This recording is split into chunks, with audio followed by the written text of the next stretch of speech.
Olá a todos, eu sou Ricardo Almeida, cirurgião do aparelho digestivo da Clínica Vitálica, e hoje nós vamos falar sobre um tema que é bastante comum dentre os pacientes que fizeram cirurgias bariátricas, tá?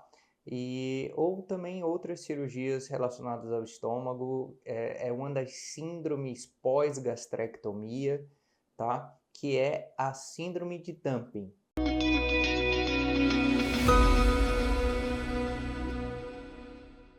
A síndrome de Dumping. A síndrome de Dumping ela está diretamente relacionada com o esvaziamento rápido do estômago, em que o conteúdo que é ingerido, geralmente esse conteúdo ele é rico em açúcar, muitas vezes, ele passa muito rapidamente para o intestino, né? E que provoca uma série de sintomas como mal-estar, náuseas e vômitos, dor abdominal, eventualmente também diarreia, cólicas, sudorese.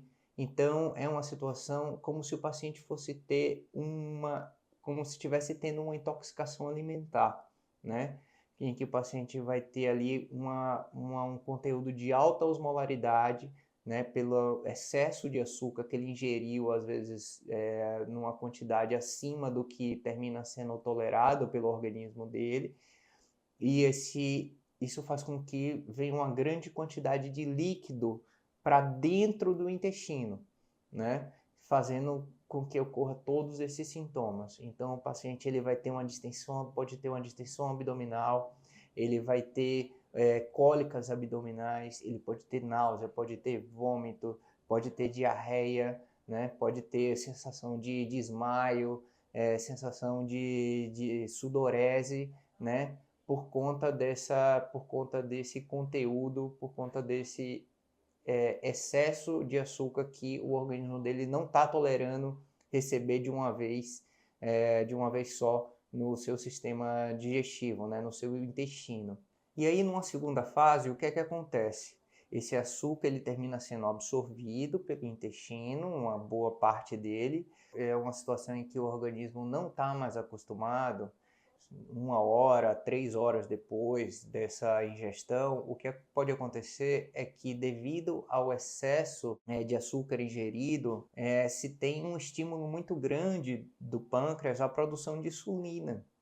E essa insulina vai fazer com que a glicemia, os níveis de açúcar no sangue, abaixem muito rapidamente. E isso vai fazer com que o paciente tenha o que a gente chama do dumping tardio, né? Que são sintomas semelhantes aos sintomas de uma hipoglicemia, tá? Então, o paciente vai ter também mal-estar, vai ter sudorese, vai ter sensação de fraqueza, vai ter também sensação de batimentos cardíacos acelerados, vai ter tremores. Então, tudo isso relacionado a essa síndrome de Dumping nessa fase um pouco mais tardia. Então, por que ocorre a síndrome de Dumping? Como eu falei, ocorre devido a esse conteúdo alimentar rico, geralmente, como eu falei, rico em açúcar, que misturado aí ao suco gástrico, né, aos sucos digestivos, ele passa muito rapidamente para o intestino delgado.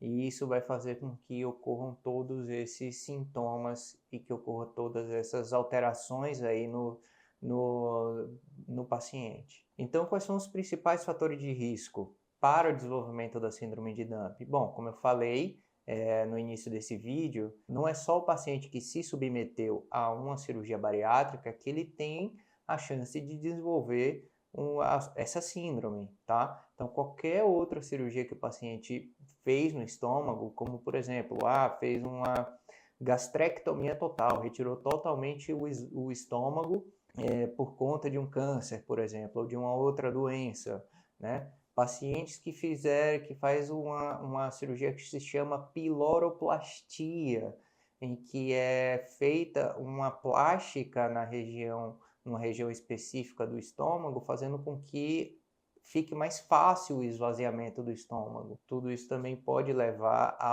a essa passagem mais rápida do conteúdo alimentar e dos sucos digestivos e gástricos para o intestino, levando a uma ocorrência dessa síndrome e de todos esses sintomas. E como é que a gente trata, né, síndrome de Dumping? Bom, o principal fator é a adequação da alimentação à condição do paciente, à situação do paciente.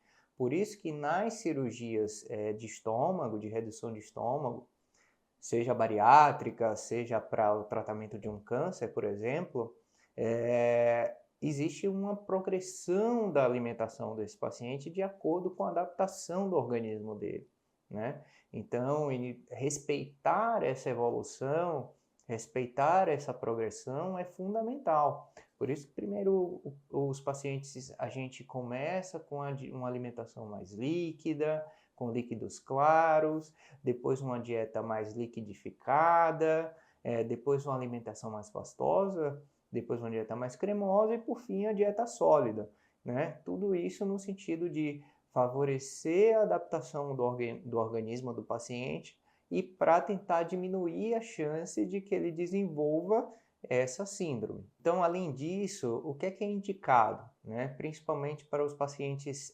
pós-cirurgia bariátrica, né? Então, primeiramente, fracionar mais as alimentações, fracionar mais as refeições, né? Fazendo com que a ingestão, a quantidade, né, que o paciente coma, que o paciente se alimente, seja numa quantidade menor e em intervalos mais curtos também.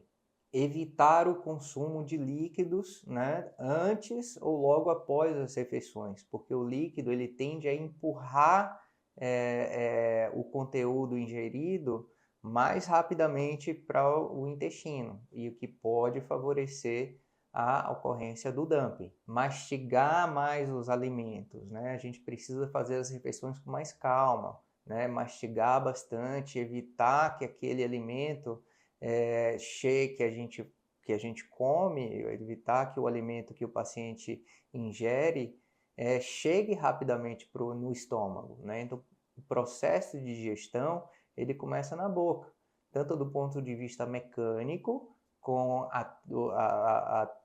a trituração dos alimentos, mas também com as enzimas, né, salivares que já atuam na quebra, na digestão, no começo da digestão, né, dos alimentos. Evitar o excesso de açúcares, de doces, de alimentos gordurosos.